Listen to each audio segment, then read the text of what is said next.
This is Tommy Watt for T2T Boxing, and I'm here with George Ferocious Kambosos at the start of 2020. How you doing, mate? Man, I'm good. It's been a while since we chatted. So. Yeah, I know you've been a hard man to track down over in the States a fair bit. A lot of people want interviews, a lot of people want heaps of things when I'm back in Sydney. So I'm a hard man to track, but obviously always got time for you. And appreciate that, mate. So yeah, 2019 was a big year. You had 3 fights. The end of the year, big fight in December. Over in the States was probably the biggest, I guess the best part of the year for yourself. Yeah. Picking up that win over Mickey Bay. So how was that whole experience? How was the fighting in Madison Square Gardens? It was a hell of a year. I remember in January I fought at MGM in Vegas on the Pacquiao-Broner card. And I fought Ray Perez, who's the #1 super lightweight in the Philippines. A very dangerous guy, underestimating fighter where a lot of people didn't know what he was about. He's got a few losses, but his losses have been to very solid guys. And he was coming into that fight with some really big wins.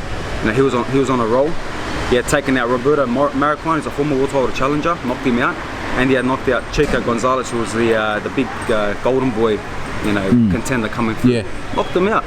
And then he was our third guy that he was trying to obviously take out myself. So we had a great win there. Then Lou always promised me to take a big fight back to Greece, and we got the opportunity to do that in June. So that was very special to myself and to obviously my Greek side, and that's something I always wanted to do, and hopefully in the future we can do that again. And obviously the last fight, Mickey Bay in his backyard, MSG fighting a former world champion, not only a former world champion but American world champion in his backyard on such a big high card. I mean, was awesome, to look so impressive and get a great victory there. Look, that was no split decision. That was a unanimous decision. Yeah, I think most people would agree with that. You're fighting in his backyard. You know what I mean? So you always got to give one judge away. I'm the Australian guy coming to the US to fight their former world champion. So. All right, so yeah, looking at the start of the year, the Pacquiao-Broner card, massive fight to be involved in. I think some people here that aren't fans of yours, criticise the decision to maybe take these fights in America because you weren't sort of as high on the card as you would be here in Australia. But then, again, you get to fight on the Crawford undercard at the end of the year. So does it seem like it was a good investment from you looking back? People here don't understand how minute we are. We're this big, on the world scene. So if I'm fighting on that card, doesn't matter where I'm fighting on the card, I'm getting seen by the media, the reporters, the guys from ESPN, the mainstream boxing journalists. They're all there, they're all doing interviews. My name's getting bigger and bigger in the US. So when I fight again at the end of the year on such a big card at MSG, they already know who Kambosos is. They've already seen him. They've already known that he was with Pacquiao. They see what his skills are, what he's about. We could have stayed here. We could have done our thing here and built up, a fake record and try to bring guys here. But we wanted to take the big steps. I've been chasing a big man like Mickey Bay since I went to the US. Obviously, it's a whole different ball game over there. Things take time. A lot of high-level guys, a lot of former world champions don't want to fight you.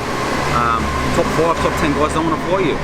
So we finally got our crack at a former world champion in Mickey Bay. I applaud him for taking the fight. The man was sharp. The guy's been in training. Yeah, he hasn't fought. I think he had one fight in 2.5 years. Yeah. But the man was sharp. He had been sparring Comey as his main sparring partner. He was in camp with Sean Porter. He was in camp with Ransom Barthélemy, who was a former opponent of his as well. Yeah. The guy's been in the gym, and look at him. And even with Mickey Bay, and he took that fairly late as well, didn't he? He was struggling to even get opponents for that fight. So when you got to America, we knew the fight 8 weeks before the actual date. So he was fully prepared. He was in camp with Comey already. But we had a few other guys. We were chasing a few other guys, and then a couple of guys pulled out who weren't at. Obviously, they were a good name in the US, but not at the level of a former world champion. And then Mickey Bay's name popped up. He's looking for a fight. He's in camp with Richard Comey. He want the fight. And then as soon as that name popped up, obviously we were already on the card. Yeah. Within 30 seconds, yes. And I hadn't even seen Mickey Bay. I remember seeing him as a young kid. Obviously he was with Mayweather and was with Floyd Mayweather Sr. as his trainer for 15 years.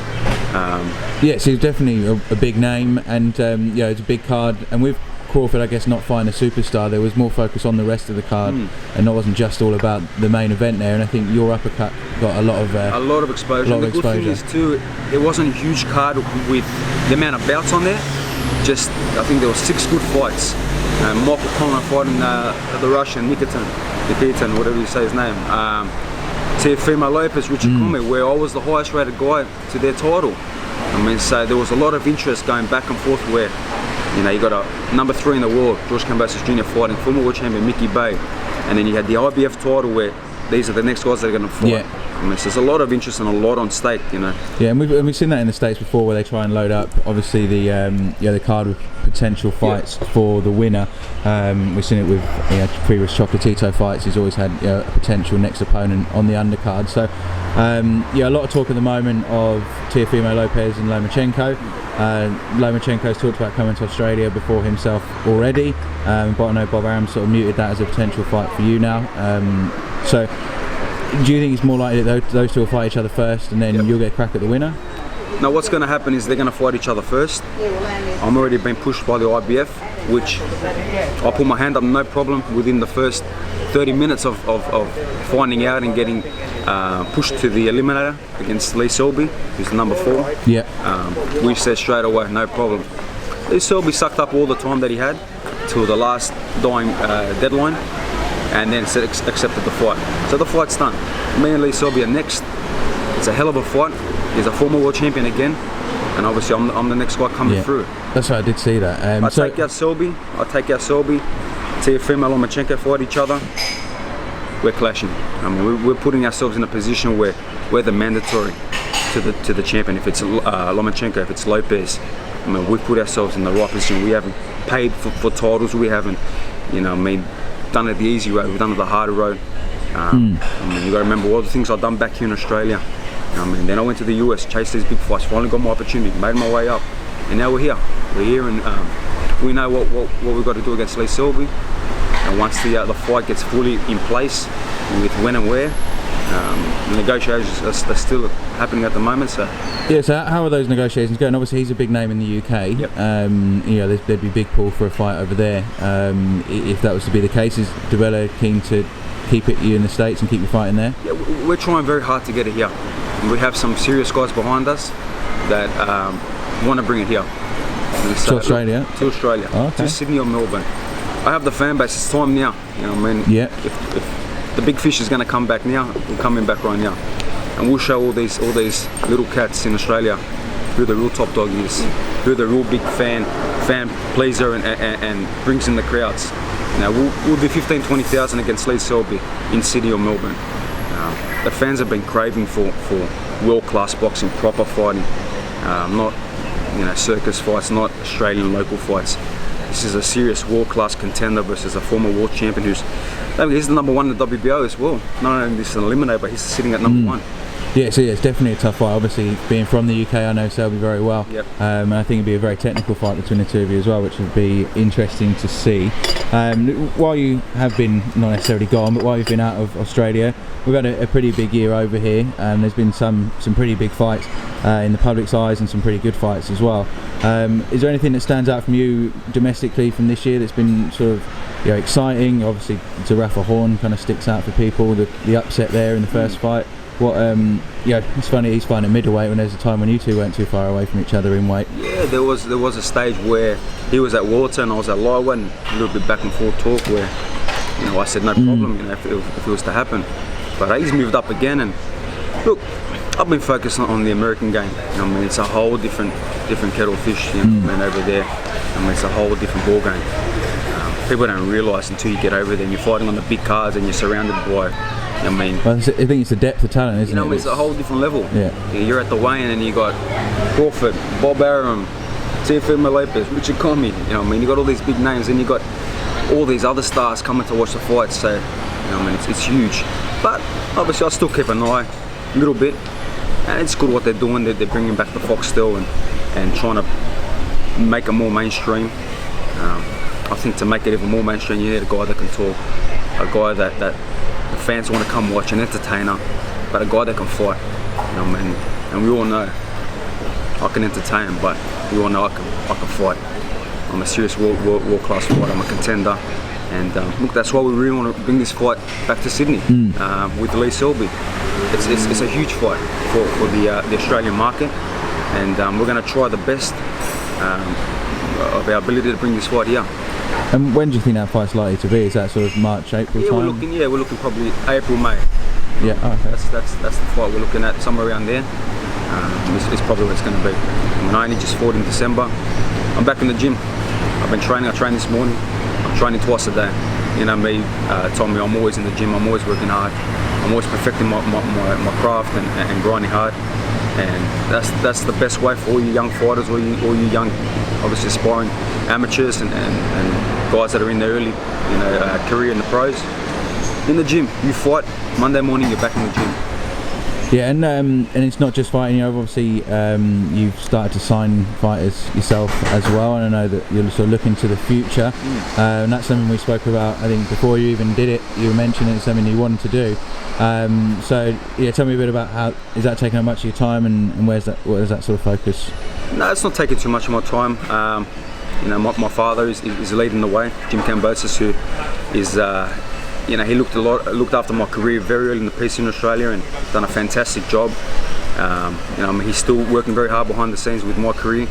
Obviously, I've got Peter Khan from Miami, who's my manager as well. Doing a fantastic job. We're working very hard, but where we're at right now, we know exactly what it takes to get to that level, to get to the top, and we're very close to that position now. So we spoke about it. We said we were looking at obviously signing fighters, and here we are. We'll be making our first big announcement of amateur star, Commonwealth Games representative, over 130 amateur fights, a massive amount of victories and amateur titles. Terry Nicholas, and we're very excited for his career. Very excited where we're going to take him, and this is our first signing for Ferocious Promotions, and we're going to manoeuvre him the right way. We're going to do the right things, and obviously we're on the lookout for some other real good talent in Australia. And the blueprint's there. If there's any fighter in Australia that you're going to put the blueprint, Ferocious Kambosos. You look at what we've done and the way we've manoeuvred ourselves. From fighting here, taking everyone out here, getting the US and fighting on the big cards, and now in that position for that world title. That's what we're going to do for all these young fighters. Yeah, and I tell you, you're not a veteran after 18 fights, but you've certainly been around the block and been involved in some big fights and some tough negotiations. So I take it there's a lot of knowledge for you to sort of impart as well on these guys as you start to bring them through. Yeah, look, we've been in a lot of hard negotiations, and look, we're still going for a very solid negotiation right now with Eddie Hearn and Lee Selby. It's all experience, we're all learning, and as we progress and my career continues to progress and we grab that title, we're going to continue getting more knowledge, and all the fighters that we're going to look after and we're going to sign, are going to be on that road with us as well. Don't forget, I come back here and do these mega shows when I got that title as well, and all these young guys that are with us will be on them cards, we'll be showcasing them. We're here to look after the fighters. I'm a fighter, I know what it's like, I know the hard yards you've got to put in. A lot of these guys, they don't have a name, they don't have a huge amateur background with, Olympics and all these different pedigrees. Terry Nicholas is a Commonwealth Games representative. He's represented Australia on a certain point, but again, we're here to manoeuvre him the right way. We're here to build his name bigger and better, and do the right things by these young fighters. Exciting times ahead. All right, well, I'll let you go. I know keen obviously to introduce us to Terry as well, so we'll get on to that, and anyone watching this interview can obviously catch up with that one as well. Any sort of final messages to the fans who obviously wanting to see you fight here in Australia again after a sort of period of absence? Obviously, I know all the fans have been craving, to see me fight back in Australia, back in Sydney or Melbourne.